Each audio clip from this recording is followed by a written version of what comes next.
All right, so hey everyone, welcome back. Today we are going deep into France. Specifically, how the French people are feeling about their president, Emmanuel Macron. Yeah, it sounds fascinating. It is. And a little bit shocking, actually. We're looking at a video report that breaks down some recent polling data.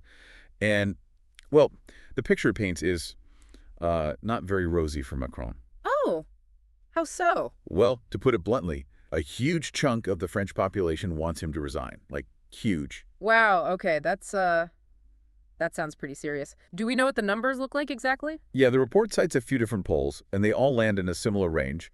Between 54% and 61% of French citizens want Macron out. Wow. Yeah, Okay. That is not good. I mean, imagine trying to lead a country where, what, almost two-thirds of the people want you gone? yeah. I don't envy him. And it's not just this one poll either. Macron's overall approval rating is tanked, like down to a record low. Oof. Okay. How low are we talking? 21%. 21%. Wow. Okay, so only 1 in 5 French citizens approve of the job he's doing. Right. So obviously there's a lot of discontent out there. The big question is why? Right, yeah. What's driving this level of dissatisfaction? Well, the video report digs into that.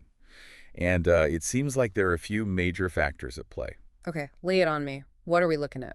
Well, front and center is the economy. A lot of French citizens are really feeling the squeeze.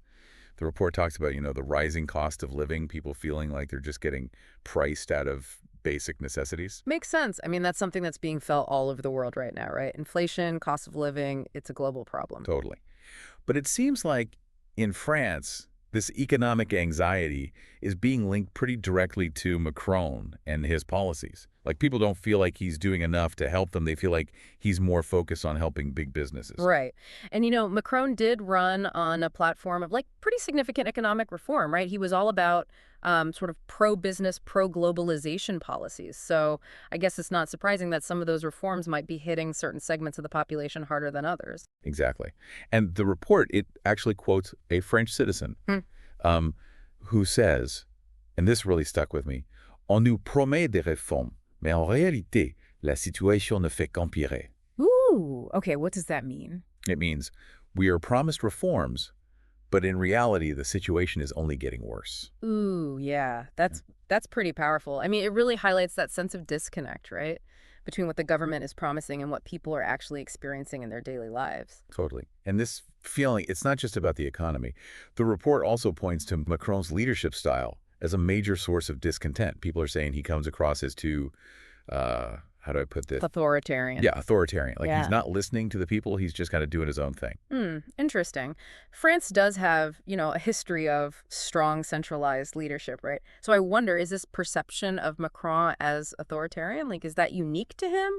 Or is it something deeper about French political culture itself? That's a really good question. Maybe it's a bit of both. Yeah, I think that's probably fair. I mean, French political culture is often seen as more, top-down compared to other countries. Less emphasis on consensus building, more on, decisive action from the leader. But even within that context, I do think Macron's style has been particularly, assertive, some might say, even a bit abrasive. Yeah. And the report does point to some specific policies where I think that perceived authoritarianism really came through. Things like his handling of the Yellow Vest protests. Right. Which were, for those who might not remember, a really significant grassroots movement against economic inequality in France. Exactly. And then there were the pension reforms, where he raised the retirement age, which was hugely unpopular. A lot of people saw those moves as, Macron just kind of forcing his agenda through without really taking people's concerns into account.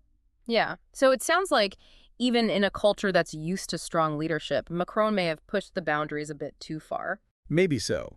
But, and this is where it gets interesting, even with all this discontent swirling around him, Macron still has some support. The report mentions that about 25% of French citizens still approve of his performance. 25%. Okay. So not a lot, but not nothing either. I wonder what might explain that continued support in the face of everything else. Yeah, what's going on there? Well, it could be a few things, right? Could be demographic differences. Maybe certain age groups or income levels are more likely to approve of Macron's policies.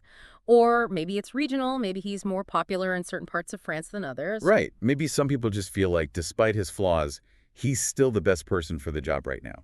Like, they value stability and see him as a steady hand in uncertain times. Yeah, I think that's a valid point. So it's complicated, right? We've got widespread discontent fueled by economic anxieties, a sense that Macron is out of touch with the people, and concerns about his leadership style. But at the same time, he still has a sliver of support holding on. Yeah, it's definitely a mixed bag. And all of this leads us to the million-dollar question that the video ends with. Can Macron turn things around? Ooh, that is the question, isn't it? It's hard to say for sure. History tells us that French presidents can bounce back from low approval ratings, but it takes work. What kind of work are we talking about? Well, I think first and foremost, Macron needs to show the French people that he understands their concerns, like really understands them. And then he needs to take concrete action to address those concerns. Whether he's actually capable of doing that, though, that's the big unknown. That is a fantastic point to end on. Today, we've been exploring how the French people view their president. But I think it's also worth flipping the script a little bit and asking, how does Macron view the French people? Ooh, interesting. Does he truly grasp the challenges they're facing? Does he empathize with their struggles? And will his understanding, or perhaps misunderstanding, of the French people shape the decisions he makes going forward? Yeah, wow. That's a really thought-provoking question. Definitely something for everyone to consider as they follow this story. Right. And remember, this is just one video report, one snapshot in time. There's always more to learn, more to explore. Absolutely. Dig deeper.